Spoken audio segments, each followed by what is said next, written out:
Stand clear of the closing doors, please.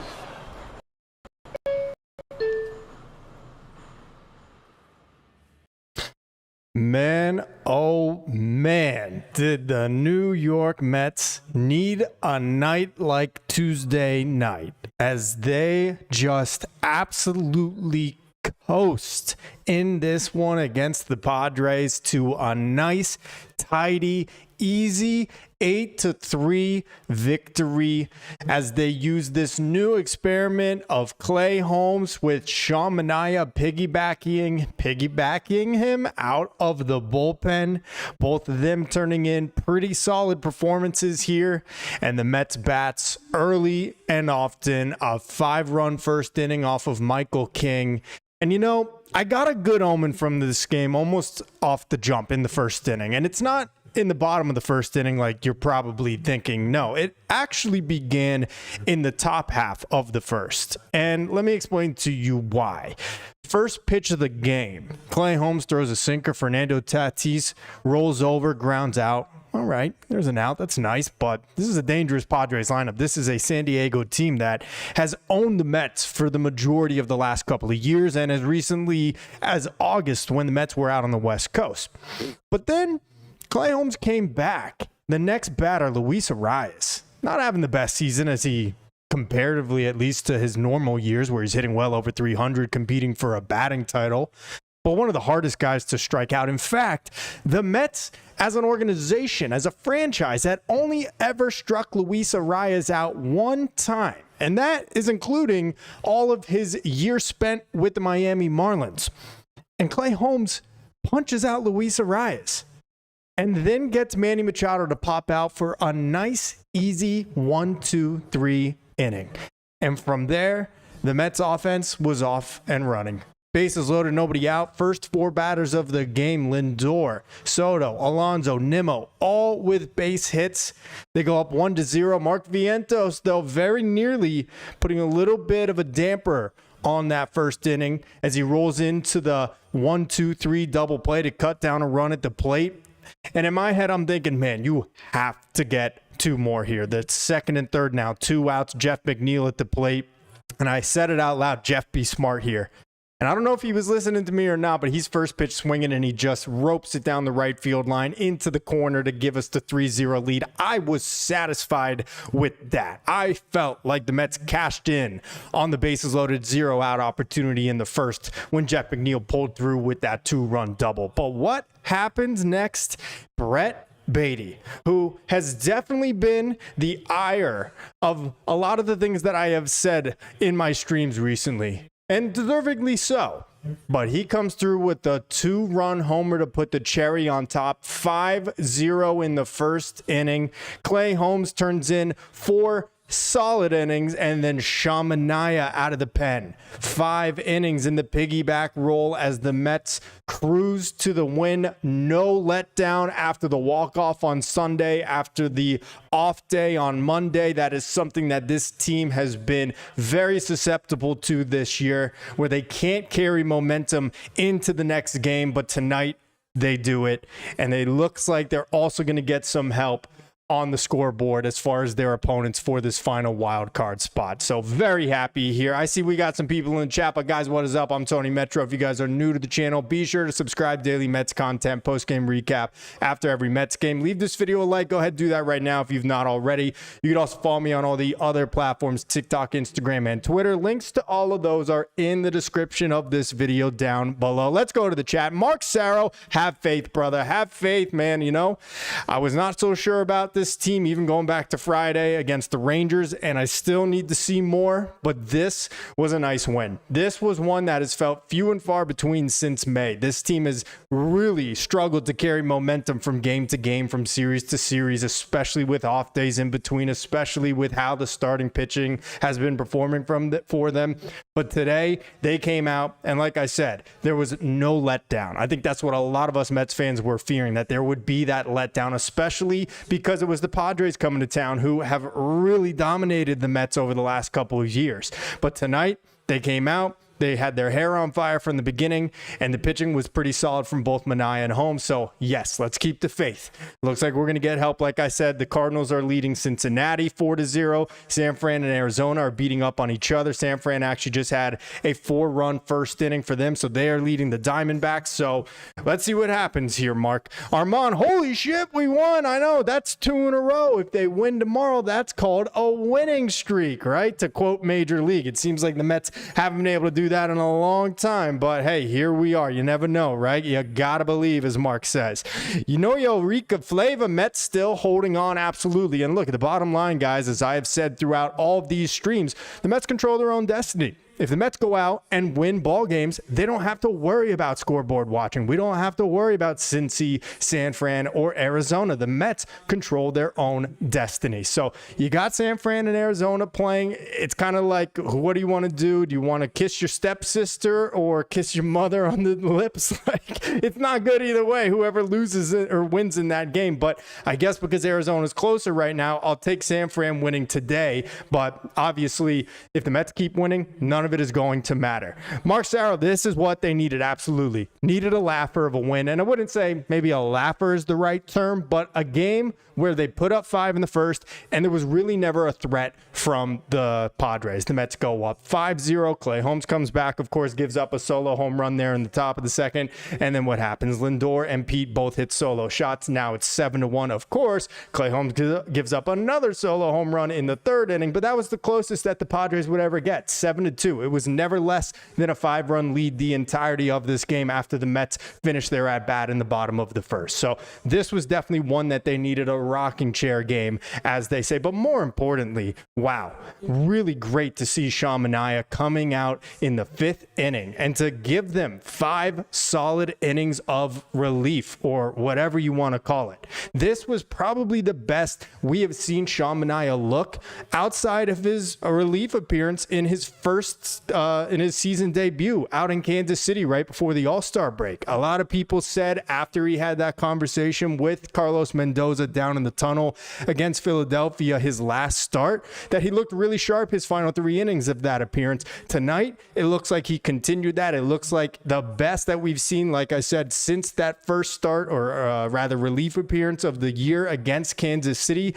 And this is something that a lot of Mets fans have been asking for a long time, myself included. I would have loved to see Holmes or Manaea piggybacking off of someone out of the bullpen, or even Kodai Senga. Tonight, we got it in the form of Holmes and Manaea, and it went perfectly to plan.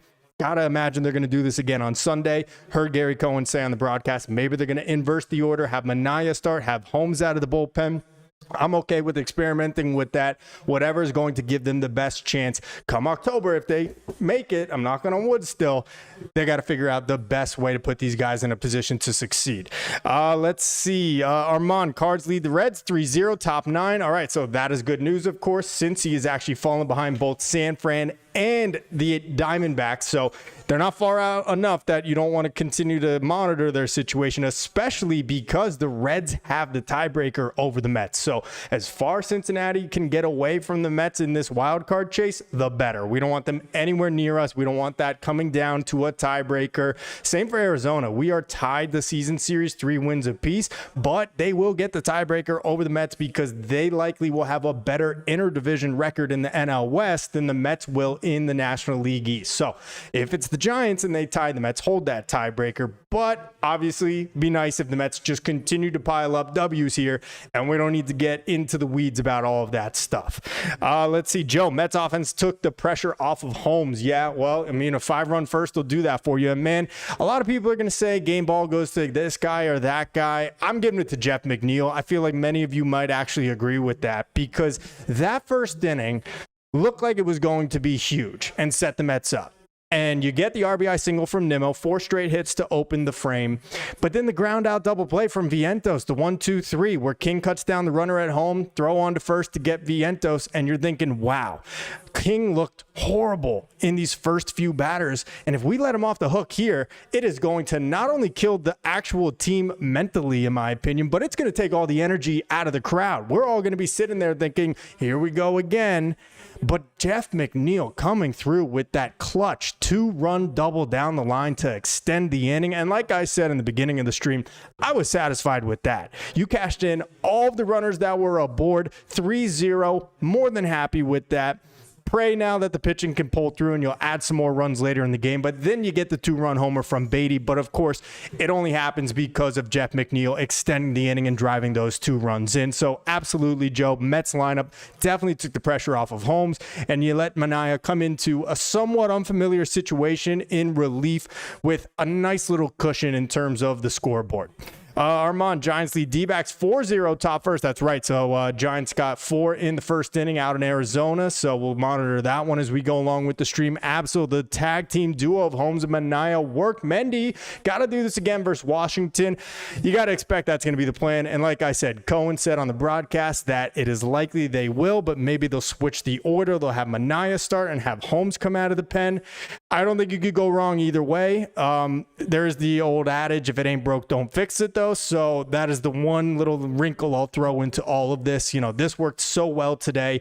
I wouldn't want to tinker with it too much, but let's see where we are in terms of the standings with all the other wild card teams. And then I'll probably give a more firm opinion on how I'd like the Mets to do it. But absolutely want to see one of them starting and one of them piggybacking out of the bullpen in relief. Garen Dang says, Garang Dang, excellent. Who would have thought combining 2 stars that can only give you 4 good would give it a yes, 100% Garang. I've been asking for this for a while. I mean, we knew Holmes was running out of steam and out of gas here down the stretch, converting to a starter this season. We knew Sean Manaea just didn't have it this year. His OPS, his first time around through 2 opposing batters, his first time through the order, 703. After that, it got ugly, the high 800s. So we knew Manaea was struggling to give any length and losing effectiveness. So to just combine the two, when you think now you have Nolan McLean and Brandon Sproat as dependable starters, seemed like the right option. And who would have guessed it paid off, right? I love it. Absol Mullins hits a meaningless home run due at when we need it. Well, I was going to say, and I left it out of my intro here, but this was such a good game that even Cedric Mullins contributed. And yes, the Mets were already leading 7-2 at that point, but even Cedric freaking Mullins hit a home run. So boys, the Mets might be back. Girls too. The Mets might be back. I'm just saying, man, you get a home run from Cedric Mullins, as meaningless as it was. Everything came up Mets today. Everything came up Mets today, and that is just not something that we have been able to say in a very, very long time. And you can probably tell by the change in my tenor here, as I'm normally freaking the F out about this team, but tonight instead, a nice, easy W for them. New Eureka Flavor, I was mad when they hurt my boy Alvy in the ninth. No more injuries. Yes, so that is something we need to talk about. Obviously, Alvy getting hit on the elbow there and exiting the game. Fortunately, he did come back out. He obviously had ice on his elbow. He was running out, looked very enthusiastic after the game. So hopefully it's nothing. Alvy is tough as nails, but my goodness, this dude cannot get any luck as far as getting hit by pitches. Pitch right before that hit the knob of the bat, very nearly hit him on the hand again after he got hit on the hand just 2 games ago, either Saturday or Sunday. Fortunately had a protector on his knuckles here, but no elbow guard tonight, so hopefully it's not an issue. Gary Cohen did say that Luis Torrens was playing for Syracuse tonight in a rehab game. It might be the only rehab game he needs. Be nice to get Torrens back. Love to have Alvy in there. He has not been great since returning from the broken pinky and thumb issue, but he's been a lot better than what you would get out of Sanger and probably out of Luis Torrens. So hopefully it is nothing for Francisco Alvarez. Jose Moya, this is the third well-managed game that Captain Hook Mendoza has managed this season. Job well done. Look at that. Even Jose Lopez Moya is giving credit to Carlos Mendoza for tonight's game. And I have to agree, because not that it's only his third third well-managed game. But he could have pulled Sean Manaea there after the 8th inning. He didn't even have to send him out for the 8th inning. They could have went to their typical formula, Raley, Rogers, Diaz, even though it was obviously a 6-run lead at that point. But instead, trusted in Manaea, treated it just like a start, let him go 5 innings, and it worked out perfectly. So the final lines for both pitchers: Holmes, 4 innings, 3 hits, 2 of them the solo jobs. He has 2 earned runs on a walk. He also punched out 2 batters. And then Sean Manaea goes 5. He gives up 4 hits, just 1 earned run, obviously another solo homer, but no walks and 4 strikeouts. Love that Mendoza. Let Sean Manaea finish out this game, and I think a huge confidence booster for him. So love it, love it, love it. Let's see. Armand, Cards win 3-0. There we go. So the Reds were 2.5 back. They are now 3.5 back of the Mets in the wild card standing. So that is obviously good news, but we know that we now have 2 other teams that we got to worry about, and they are playing each other right now in the Giants and the Diamondbacks. Giants leading that one 4-0 in the bottom of the second. So we'll continue to monitor that one. Jose, in those 5 innings, Manaea looked like the Manaea of 24. That's what I said too, Jose. Looked like last year, Sean Manaea. Looked like the one we saw in Kansas City in his first appearance this year in relief. And then even the final 3 innings against the Phillies, his last start about a week and a half ago. So love to see it from Manaea. And like I also just said, I think maybe a big confidence booster for him, because you have to imagine it was waning for this guy. Just didn't have it, barely pitched this year. And since returning, hasn't been that same guy. So hopefully that does him some good mentally as well. But love to see that the Cardinals got the win here over the Reds. That is big news as well. So maybe the cooler playoff weather works its magic with the Mets. I don't know. We'll see. I saw Vientos wearing the turtleneck long sleeve tonight, so it must be getting chilly out there in New York. I don't know. I'm not there right now, so I can't tell. But yes, maybe a little bit of October crisp air will do this team well.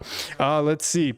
Also not really concerned with our bats. If the Mets can keep pitching steady, we might have a chance. So this was only Michael King's, I believe, 3rd start in a long time. He had missed a significant part of the season. This is only his 3rd start back since returning from the injured list. And while Michael King is a solid veteran, someone I would be very interested in the Mets going after one time, he is obviously fresh off the injured list. So I am not ready to pound my chest and say this Mets offense is back and they are going to, just continue to crush it, because we're going to get a big test tomorrow. Nick Pivetta has been dominant this year. Really good. 2.79 ERA for the Padres over 29 starts. So before we get all hyped and crazy, yeah, we put up 8 runs. We put up 4 bombs today.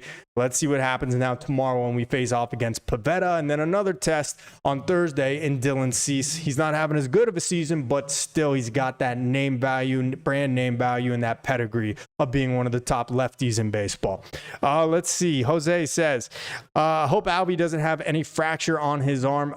Why he doesn't have an elbow guard there, I don't understand. That dude is throwing 100 on the mound and has no idea where it's going. Apparently it was only his 3rd career big league game, but yeah, hopefully nothing wrong with Alvarez. We can ill afford another injury to him and losing him for a potential playoff run.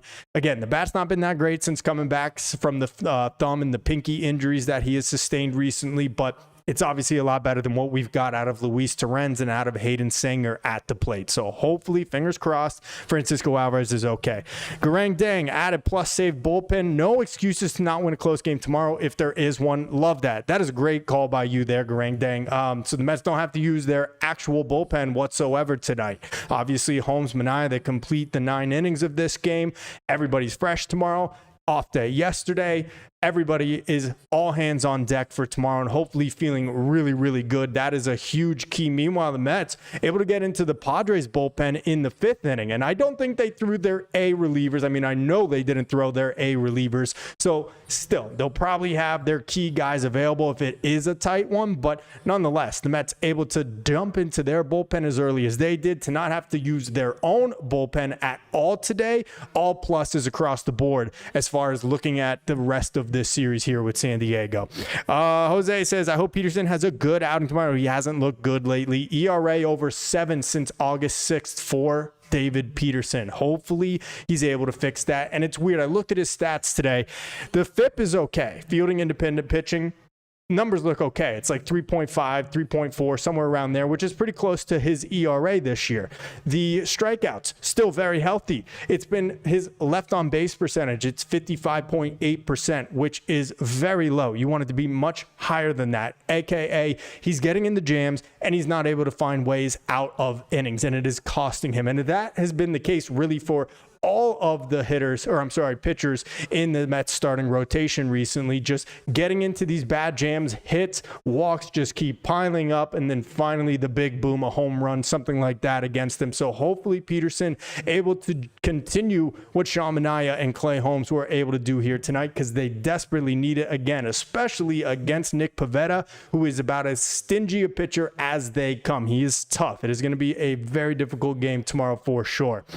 Sandman, what is up? Alvarez tougher than the Jets D-line. LOL. That ain't saying much, Sandman. The Jets D-line, my goodness, just got ran all over by the Buffalo Bills this week. Josh Allen, James Cook, doesn't matter. Put anybody in there. Put a line cook in there, and he'd run all over the Jets defensive line. Mark Rapp, what's up? Do you think Alvy can hit in a suit of armor? Yes, I think we need to invest in one of those old English knight suit of armors and put Alvy up there with the whole face mask thing and the feather head and all of that, because Alvy is just like a ball magnet. It is constantly getting him on the arm, on the hands, in all the most important spots. And then, not to mention, you couple it with the fact he is catching behind the plate and getting nicked and knacked all over the place. So Alvy's tough as nails. Hopefully he's okay. Yes, maybe we do need to actually put a suit of armor on the guy, but let's go through this real quick. I'm going to share my screen over here with you guys. Be sure to leave a like if you guys have not already. Appreciate y'all tuning in. Like I said, man, just a nice, comfortable win tonight. Not something that we have been able to say about the Mets in a long time, it feels like. Obviously, the 8-game losing streak, and then even Sunday had to sweat it out in extras because the bullpen blew it in the 7th of that one. But Mets come out 5-run first. You get the base hit from Lindor, base hit from Soto, blue hit from Pete Alonso, which I actually did say in the moment Lindor did not get a good read on. Definitely should have been scoring on. Okay. Nimmo comes up, cracks one the other way, base hit to make it 1-0. And from there, the Mets are off and running until Vientos grounds into the 1-2-3 double play. Oh boy, now we're thinking, man, this is going to be bad. We're only going to score 1 run, bases loaded, and nobody out. But Jeff McNeil coming through with the 2-run double to give the Mets a 3-0 lead. That extends the inning, of course, for Brett Beatty then, who would hit his 17th home run of the season, a 2-run bomb to make it 5-0, and the Mets were off. Clay Holmes goes back out for the second inning of work. Solo home run. That one was to, I believe, who hit that? That was Jackson Merrill. But no problems there after that. Basically Mets put 2 more up. Solo homers from Pete and from Lindor in the second, 7-1. And then another solo home run from the Padres to make it 7-2. But Mets answer back an inning later in the form of maybe the most unlikely source of run production, that being Cedric Mullins, to make it 8-3. And that is about when Sean Manaea would come into this game and the Mets would cruise. But I mean, pretty solid day for the lineup. They end up with 10 hits, obviously the 4 home runs accounting for it. Lindor 2 for 3 in this one. Home run, single to lead off the game. Also drew a walk. Nice to see out of Francisco Lindor. Soto, only 1 hit. That one coming in the first to continue that rally. Pete with 2 hits, base hit and the home run. So nice to see out of Pete. Nimmo 2 hits in this one. So look, it's the big boys in the lineup. The guys, the core 4 that we have talked about for so many times that have to produce. And as they go, the rest of this team will go. They combined to get 7 hits in, let me see, I guess it would be 15 at-bats. 7 for 15 between Lindor, Soto, Alonso, and Nimmo, plus a walk from Lindor. So great all across the board there. Definitely a rough night for Vientos at the plate, but obviously we're not going to get on him too much for it, but 0 for 4 for him. McNeil came through with that big hit. That was the only one, but also drew a walk in this game. Or I'm sorry, he did not draw a walk in this game. But Beatty with that hit. The home run, of course, 17 now on the year, 254 average, 752 OPS. So decent numbers for Brett Beatty, although I still hate him if I'm being honest. But let me go back to the chat over here. Garang Dang, what are your thoughts on our chances against the Dodgers in the wild card? Oh boy. Man. Tonight's such a positive night. I don't want to do this, man. I don't want to do this. This is supposed to be a positive Mets night. But if I'm being honest, man, I know the Dodgers have not been playing good baseball lately, But I think the Mets are going to be very hard-pressed to beat the Dodgers in a 3-game wildcard series at Dodger Stadium for all 3 of those. I just don't think that's going to happen, man. And I hate to be a Debbie Downer. I hate to be negative. So I'm just going to leave it at this. If the Mets play their best baseball, that series goes 3, and then it's anybody's game to take. But if the Mets play the way that they have played the majority of the last 3 months, they will get laughed out of Chavez Ravine in 2 games because the Dodgers will know how to turn it on come playoff time, and I'm not sure that this Mets team is capable of that. So I hope I'm wrong, and maybe this is the beginning of a big stretch for the Mets. They get the nice walk-off on Sunday. There could have been a big letdown today. Instead, they charged right into this series with San Diego. Let's see how these final 11 games of the season now play out, and if the Mets even make it to the playoffs, but let's see what happens. By the way, update, Giants lead the Diamondbacks 4-3 now, so that game was once 4-0. It's now 4-3. Thank you for that update, Armand. Wow, we got a real quiet audience here today, so I'm not really sure what I want to do here. I guess we can go and listen to SMY. I mean, it's more fun to listen to these guys after a loss. Not that I enjoy them losing, but it is a little better to get some information and some thoughts from the players and, of course, from the manager after a tough one about certain decisions. But this one was pretty ho-hum. This one was just pretty easy, obviously, after that first inning. Let's hear what he did have to say, though, about Francisco Alvarez. That is definitely something we want to know about. Alvarez doing? Sore, but got him pretty good. But it looked like it didn't get him on the elbow. It was more like the tricep muscle area. So sore, but he was back in the dugout with some ice there in the 9th inning. So we'll see how he feels tomorrow. But as of right now, we're not planning on doing any X-rays or anything like that. So. Okay, so obviously that's a good sign that they don't think they need to do any x-rays on him. They got ice on it right away. You saw him jogging out on the field pretty enthusiastically after the game. So sounds like it's all good news on Francisco Alvarez, but obviously you never know. But good news to hear that it was not directly on the elbow, at least according to Carlos Mendoza. Mark Rapp, when is Tyrone Taylor due back? I have not heard a word on Tyrone Taylor recently. I don't know if he's going to have to do rehab games or what the situation is there. Would be nice to get him back. He is clearly their best defensive center fielder and gives them a lot of speed. But I have not heard anything about Tyrone Taylor, if I'm being totally honest. It was a hamstring injury. Those things can be nagging and day to day, get worse before they get better then they get worse. So who knows about that? Let's go listen to what Sean Manaea had to say about coming out of the bullpen here tonight. Great performance from him. 5 innings, gives up 2 hits, just 1 earned run on the solo shot as he's able to finish this game and save the Mets bullpen for the rest of the series. Kind of help you in a situation like this where it's been since July that you've done it? Yeah, I mean, being adaptable is a huge asset for situations like this. And, I leaned on that, and,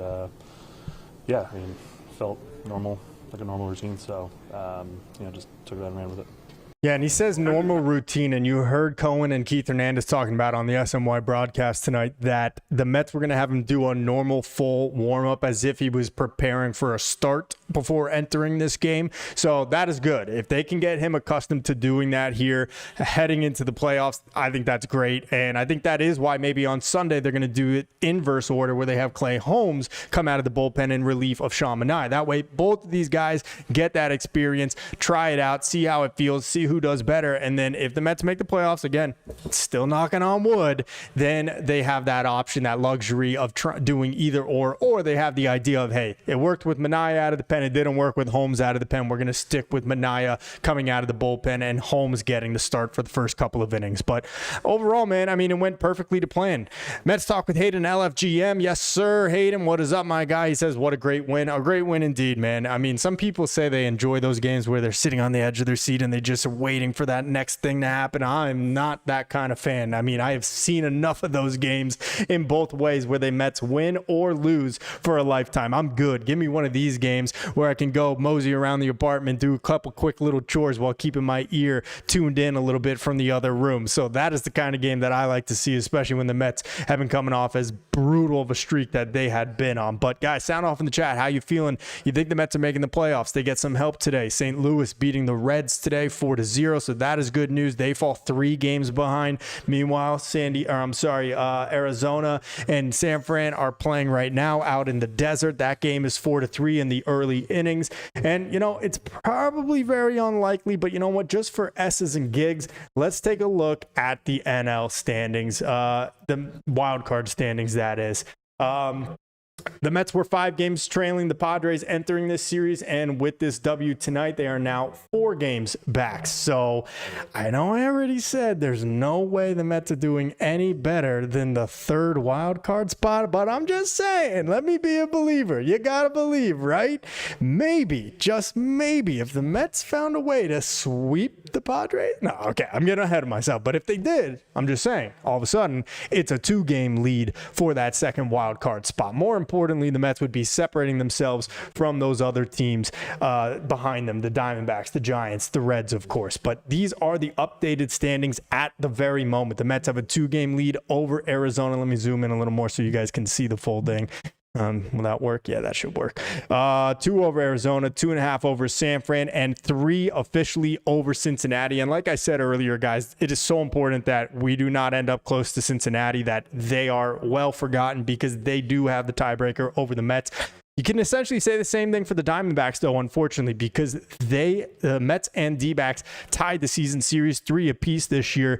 Then it goes down to inter-division records. So the Diamondbacks record against the NL West and the Mets record against the NL East. And the Diamondbacks appear to have a better record than the Mets within their own division. The Mets do still, of course, have 6 with the Nationals and the Marlins, but I think it would be something like the Mets would have to basically sweep or go 5-1 in those games, which they should anyway, but that would be the only case where they're able to get that interdivision tiebreaker over the Diamondbacks. So bottom line, guys, Mets need to finish with the 6th best record in the National League or better if they want to make the playoffs. That is it. The Mets have put themselves into this corner, and they have no choice but to go out and win as many ball games as they can. Let's go back to that. Garang Dang, who are our threats in the postseason other than the Dodgers, you think? I mean, honestly, everybody. Let's be real about it. The Mets coming into the playoffs will most likely be the lowest seed. They will likely be the 6th team. And the Brewers absolutely crushed us in Milwaukee. 3 wins, swept us away. The Padres, although we just beat them tonight, swept us in San Diego. The Cubs are probably the one team that I just don't really have a true feel for, because the Mets won 2 out of 3 against them at Citi Field back in May, but that was a different Mets team. And the Cubs have been playing good baseball, but they have not got the same production from Kyle Tucker and from Pete Crow Armstrong. So I don't really know what to make of the Cubs. But honestly, the Mets are entering as the lowest seed in the playoffs in the National League, should they make it. And I got to be honest, I think that's great. I think that's warranted. I think all those teams right there are better than the Mets. So I really do think that any of those teams could beat the Mets. But I will say this. I also believe if the Mets play the way they did the first month and a half of this season and to the back of their baseball cards, they could also beat any of those teams in a 3 or a 7-game 5-game series, whatever they are. So let's see. Armand update. Wilmer Flores solo shot. Giants 5-3, top 3rd. And again, it's really a lose-lose situation, unfortunately, where either of those teams wins and it doesn't really help the Mets too much. I think the best case scenario is for the Giants to win 2 out of 3 because the Mets have the tiebreaker over the Giants. So if you ask me, I think the best case scenario for this week series with the Diamondbacks and with San Francisco is for the Giants to win 2 out of 3. They lost yesterday. They're up right now 5-3. Let's see what happens. But I think because the Mets have that tiebreaker and it doesn't have to go to the whole interdivision situation like it would with the Diamondbacks, the thing that we as Mets fans have to root for is for the Giants to win this series against Arizona.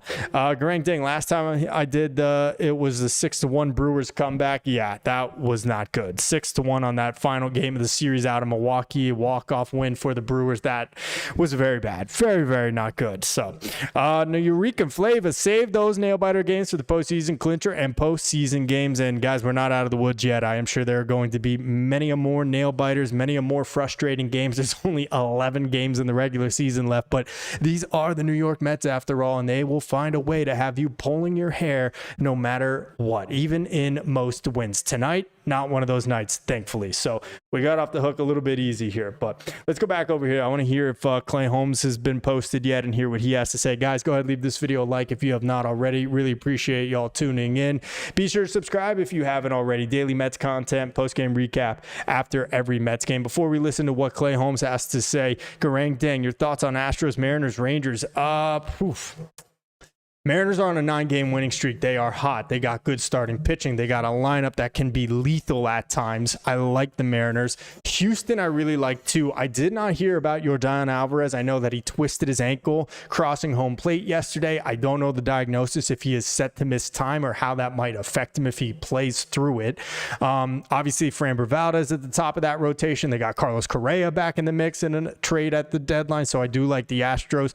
The Rangers, my goodness, man, they really they know how to paper cut you to death. That's what they did to the Mets in their 2 wins on Friday and Saturday this past weekend. I mean, out of those 3 teams, I probably would put the Astros ahead of all of them, mostly because of that postseason experience, mostly because I like their bullpen. That's just me. I could be wrong. Mariners are riding a hot streak now, obviously 9-game winning streak. We'll see if that continues or not, but I'd be hard-pressed to put my money on anybody other than Houston, who has just been a postseason juggernaut for the most part over the last decade or so.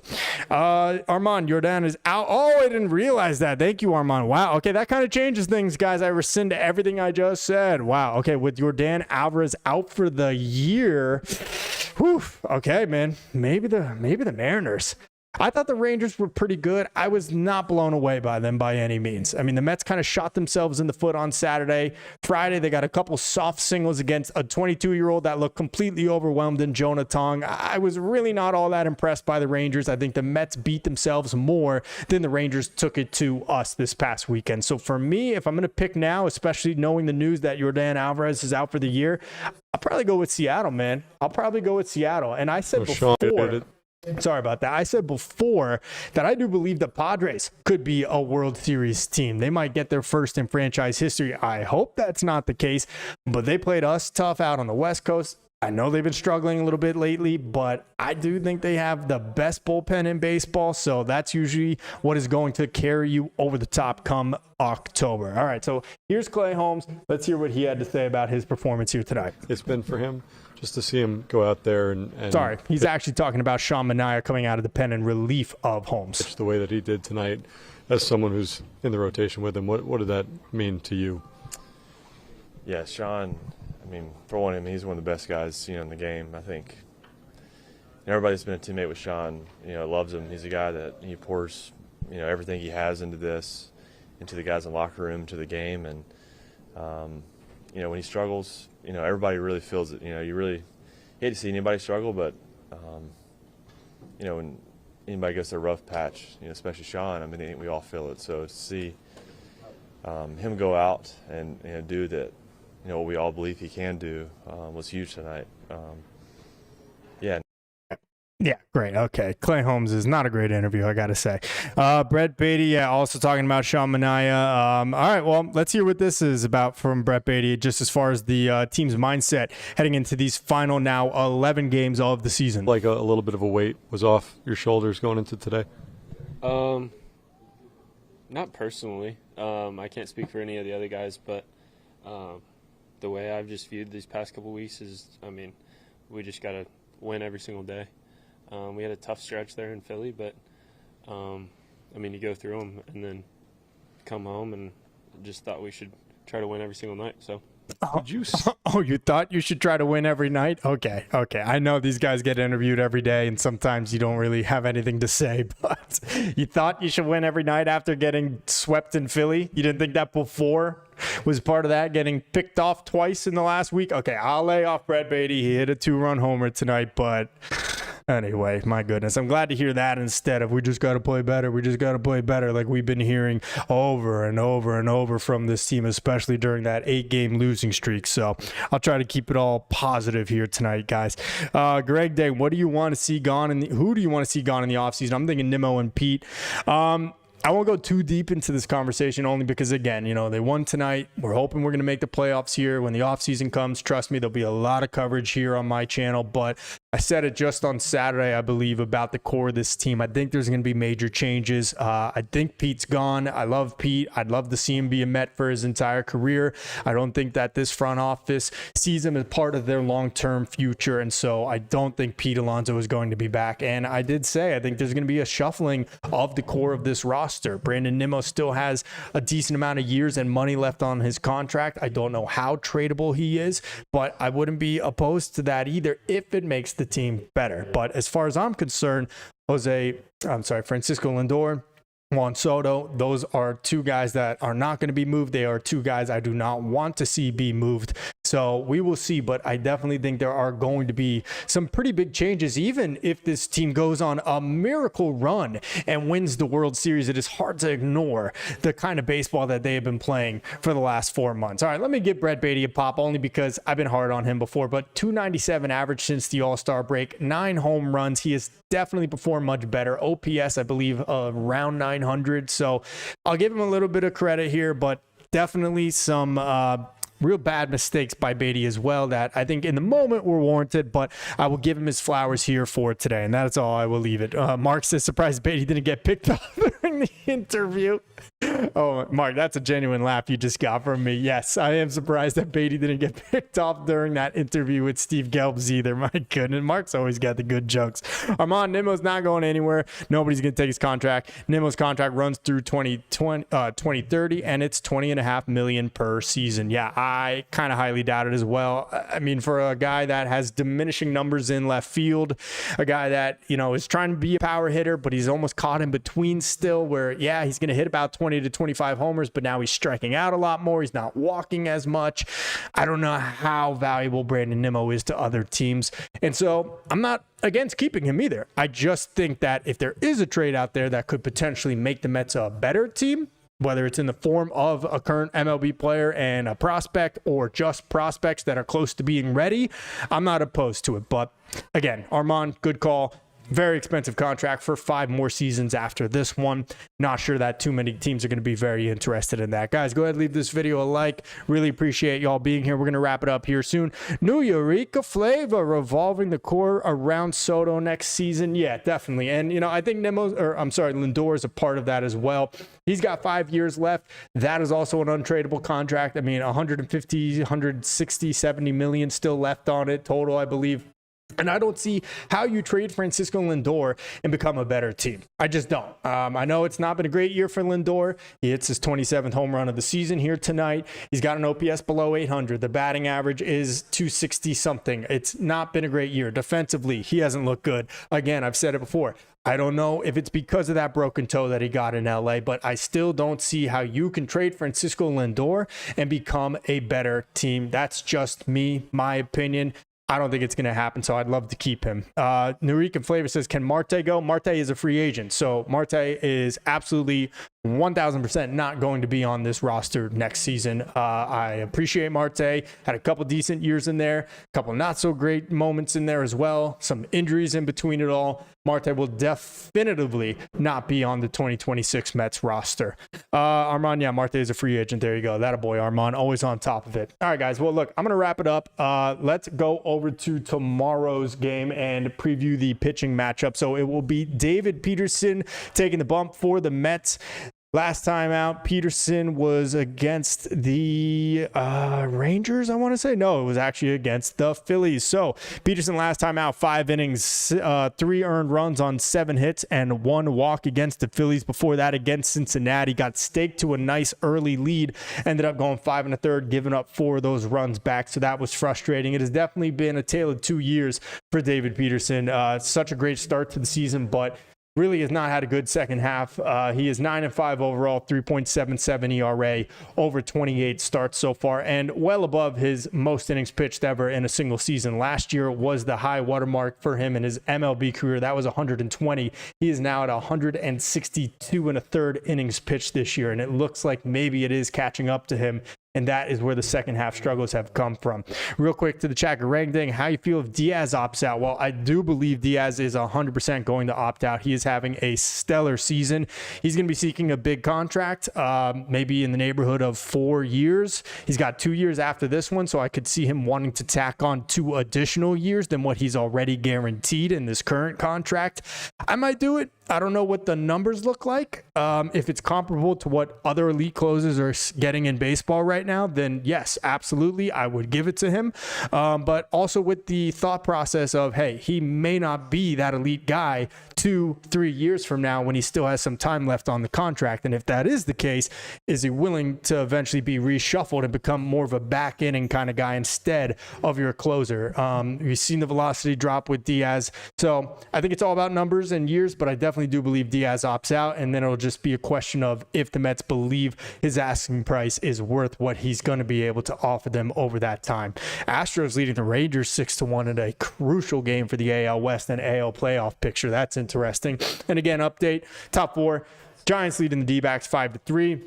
And the Cincinnati Reds lost earlier, so the Mets gained a full gain on them tonight. No Eureka flavor. Peterson better be hyped after tonight's game. That's what I'm talking about. No Eureka. They absolutely have to get it from Peterson tomorrow, the way that Holmes and Mania gave it to them tonight, piggybacking off of Nolan McLean. And it's going to be a tough one because Nick Pivetta has been nails this year for the Padres. So far, 2.73 ERA over 29 starts, 171 and a third innings pitched. In fact, over his last 6 starts, has not given up more than 2 runs. So out against Cincinnati, 7 innings shutout ball his previous start. 6 innings, 2 runs against the Rockies before that. Minnesota, 5 innings, 2 runs. Dodgers, 6 innings, 2 runs.